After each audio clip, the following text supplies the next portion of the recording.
there will be a grand jury that she will turn this case over to once they have collected all the information. The investigation into the death of 18-year-old Nolan Wells is picking up speed as it's now being reported this case may be headed to a grand jury, just as newly released GPS data and dispatch audio are raising new questions about what happened in Nolan's final hours. We're going to break it all down and what this could mean right now.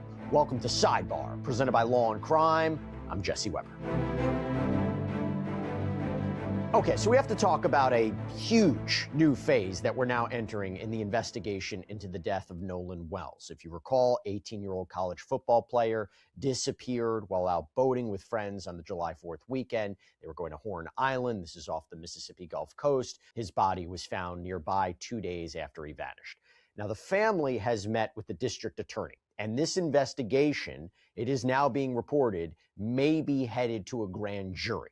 If that is true, we are one step closer to possibly finding out who, if anyone, is responsible for Nolan's death, or whether anyone committed any crimes in connection with this investigation. And to be clear, I'm not saying that's the case, but when you hear the reports that this may be going to a grand jury, that's what you have to be thinking, right? Because when you think of a grand jury and potential crimes, it could mean a whole host of things. But let's not forget, there is still a lot of mystery. She shared with the family that there will be a grand jury that she will turn this case over to once they have collected all the information and finished their investigation. The gap between no foul play and a grand jury is wide enough to sail a boat through, and people are starting to notice. Then we have this dispatch audio obtained by NBC News through a records request. It captures the moment Nolan's friends called for help when the boat began taking on water. Listen closely. We're sinking. Can y'all please come? And is everybody on board in good health otherwise? Yeah, everybody's on board. Can y'all please help? Is everybody on board in good health otherwise? Yeah, everybody's on. Everybody's on. That's what the caller says. Yeah, everybody's on. But if everyone was on that boat at 4 p.m. and Nolan was reportedly last seen on the island at 3 p.m., we have a problem. Those two facts don't fit together. And when evidence doesn't fit, something has to give. No, investigations do develop, they evolve, and yes, we're learning some things. But here is another big update that we got to talk about. We have learned from Ben Crump, again, the family's attorney, that Nolan's phone will undergo a, quote, mutual inspection, meaning both the state investigators and the family's own experts are going to analyze the phone. So that could potentially be a game changer here. It does raise questions about how this would work. It does raise questions about how the evidence is being processed.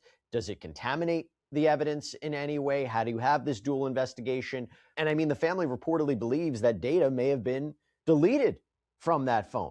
So that raises an interesting question, as well as why Nolan didn't have his phone. We've talked about that before. You're going into the water. Maybe you wouldn't have your phone. Maybe you leave it on board. But then again, if he was planning to go out and hang out with this girl, as the reports have been, why wouldn't he have taken his phone? So some interesting questions there. And we should also point out that the phone is currently in the hands of Crump's independent investigators. That's what the reporting suggests. And by the way, the family recovered Nolan's phone using the Life 360 app, and they have apparently had it since. And so your team hasn't been able to look fully into that and confirm whether it was or was not. No, we have audio people doing it, but we know certain people said it was him, and then certain people said it was not him. So yeah, conflicting witness accounts. Conflicting accounts. The family is receiving calls daily, up to 100 a day, from people who were on Horn Island that day. The sheriff's office has asked anyone with first-hand information, original photos, video, or sound recordings to come forward. But the family's attorney is also conducting his own parallel investigation, and that has led to something unusual. And so your team hasn't been able to look fully into that and confirm whether it was or was not Nolan himself? No, we have audio people doing it, but we know certain people said it was him, and there are certain people said it was not him. There will be a grand jury that she will turn this case over to once they have collected all the information. The investigation into the death of 18-year-old Nolan Wells is picking up speed as it's now beginning to report that this case may be headed to a grand jury, just as newly released GPS data and dispatch audio are raising new questions about what happened in Nolan's final hours. The words hang in the air like a challenge, a grand jury. That single phrase transforms a missing person case into something else entirely. Something that demands a reckoning. Before we go deeper into what the documents actually show, make sure you're subscribed to Project Cold Case. They could be cooperating through counsel. Which is nothing wrong with cooperating through counsel. But I think it at least shows that they aren't stonewalling the police and they're being accessible. So let me go on to this other major development from this week's press conference. The family is now going to be allowed to inspect Nolan's phone alongside investigators. There's going to be this mutual inspection where both wear these things more than just once, more than anything else in your closet. So make your summer wardrobe easier. Go to quince.com/lawcrime for free shipping on your order and 365-day returns. Now available in Canada too, by the way. That's QUINCE.com/lawcrime for free shipping and 365-day returns. Quince.com/lawcrime. And by the way, there's also newly released information regarding GPS data tracking the boat's movements that day. So these little missing pieces of the timeline are starting to come together. We're going to talk about what the GPS data seems to show. This is all trying to go to answer the questions that the family has, right? That's all that matters. Can you answer the questions that the family has? Now, we're going to get into it all. I actually want to start with what we learned at this press conference about this grand jury. So Ben Crump announced that the family met with Jackson County District Attorney Angel Myers McGrath, and arguably the biggest takeaway from that meeting came directly from Crump. She shared with the family that there will be a grand jury that she will turn this case over to once they have collected all the information and finished their investigation. We also agreed that we will have a mutual inspection of the cell phone with our experts and their experts. Attorney Eric Hertz is helping lead the investigation team with former law enforcement experts who are going to help us with the cell phone download. So everybody will be able to see at the same time what the cell phone has. We also talked about trying to make sure we dot every I and cross every T. I know that we're getting about 50 calls a day to 100 calls a day. That's highly unusual. It's highly unusual that a victim's family, along with their attorney, would be allowed to participate with law enforcement in the inspection of a cell phone data that is really the crux, one of the crucial pieces of evidence with this case. I don't think that would have happened without a lot of the chatter going on around the country about how. Now, I got to be clear about something. This grand jury doesn't mean that they're charging someone, but it does seem to mean that the DA could present the evidence to a group that will decide whether charges should be brought. The timeline, when you lay it out, is damning in its precision. GPS data from the Mississippi Department of Marine Resources tracks the boat's movements that day. It left a private dock at approximately 9:56 a.m. and arrived at Horn Island at 11:14 a.m.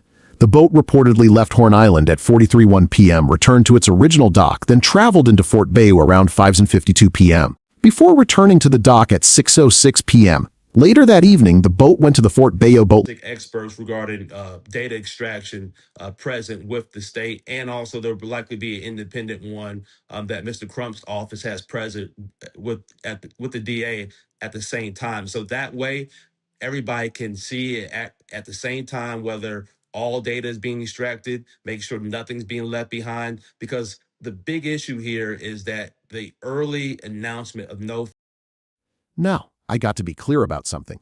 This grand jury doesn't mean that they're charging someone, but it does seem to mean that the DA could present the evidence to a group that will decide whether charges should be brought. The timeline, when you lay it out, is damning in its precision. GPS data from the Mississippi Department of Marine Resources tracks the boat's movements that day. It left a private dock at approximately 9:56 a.m. and arrived at Horn Island at 11:14 a.m. The boat reportedly left Horn Island at 4:31 p.m., returned to its original dock, then traveled into Fort Bayou around 5:52 p.m. before returning to the dock at 6:06 p.m. Later that evening, the boat went to the Fort Bayou boat launch at 7:19 p.m., then was transported overland, likely towed by a vehicle, to the owner's residence. But here's the key detail. Ben Crump, the family's attorney, has claimed that Nolan was last criminal defense attorney, civil rights attorney. So good to see you. Thanks for taking the time. I think this is the first you and I have talked about this case. And I want to start with arguably the biggest legal update, the grand jury. This idea that, according to Ben Crump, right, that this may go to a grand jury once the investigation by the sheriff's office is complete. What do you think that would look like? I mean, what could the grand jury potentially be looking at here? What kind of evidence, what potential charges? Well, ideally, they should look at all relevant evidence here that could lead them to make a conclusion whether they believe there's enough probable cause for criminal charges or not, and not be a grand jury that spoon-fed particular information. And I think that's a big update because initially we know that the sheriff announced, I believe about a week ago, that they suspected no foul play. I do think this independent investigation, some of the pressure has allowed the DA to come to a different conclusion where there seems to be a joint agreement that this is going to go to a grand jury. So it could be text messages. It could be the lack of text messages. It could be cell phone data. It could be statements from different witnesses who could testify. In other words, you're saying anybody looks at that and looks at a headline like, oh my gosh, you're talking homicide charges, but not necessarily. It could be something with respect to the investigation, like whether it's tampering with evidence. So this into perspective, I believe Ben Crump has claimed that Nolan was last seen on the island at 3 p.m. Tyler, what do you take away from this GPS data? That if he was last seen on the island at 3 p.m. and they apparently, not only did they leave there, go to another area, then go to dock and get towed, there's a lot that could have transpired between that time, especially putting that in conjunction with the text messages and Snapchat history that was. Or misleading police, something. I'm not saying those things happen, but that's what you're suggesting. Right. It's anything that's a criminal charge pertaining to the disappearance and the death of this young man here could be a criminal charge. It could be obstruction of justice. All right. You could have some accessories after the fact. We don't know if it's going to be homicide or murder, but there could be some criminal charge that could come out of this. And I think that's all the family has been asking for, is a fair investigation so they can know the truth. Going to the idea of a homicide charge, I look, it's difficult for me to say anything about this because we don't have a lot of information. We don't have the cause of death, but we also have the reality that if someone is found in the water in that way, it may be difficult to know whether there was blunt force trauma. It may be difficult to know whether somebody was thrown into the water or was drowned, right? I mean, those can be difficult for medical examiners to ultimately assess. What are potential homicide charges here? Is there a theory of a case where if they can't prove that someone killed Nolan, but that was negligent in some way, what are some potential theories that you could see a homicide-related charge with happened to Nolan? And again, I know we're speculating here, but I'm just trying to understand what we could maybe see: manslaughter, negligent homicide, murder. Yeah. I don't know. Well, there's so much still we don't know, but we do know there was some statements about there being an argument, whether that was Nolan in the argument or somebody else. So we don't know if there was some sort of altercation or fight. There was no interrogations of by law enforcement of the individuals who were with him the day afterwards, right? There's been none of that we know of, that law enforcement has questioned any of these people who were out there on this boat at the island with Nolan Wells. So we don't know what happened, whether it was an argument, whether it was a fight, whether they knew that he was in a position where he could not swim and fend for himself in the water. So all that is stuff that we don't know. And hopefully from this independent investigation and hopefully from the Sheriff's Department and DA to get some more information that could lead them to come to a definitive conclusion. And to be clear, when we say we don't know, right, like there's been reporting and there's been one narrative put forward by people who were involved in this about speaking with law enforcement, but it's not like we got an official report or a presser saying these people X, Y, and Z were interviewed. This is what they said. They're not suspects.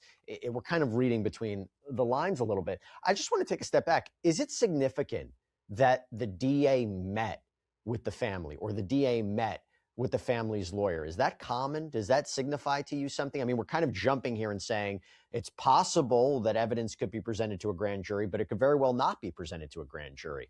I'm curious, how significant is it that the DA reportedly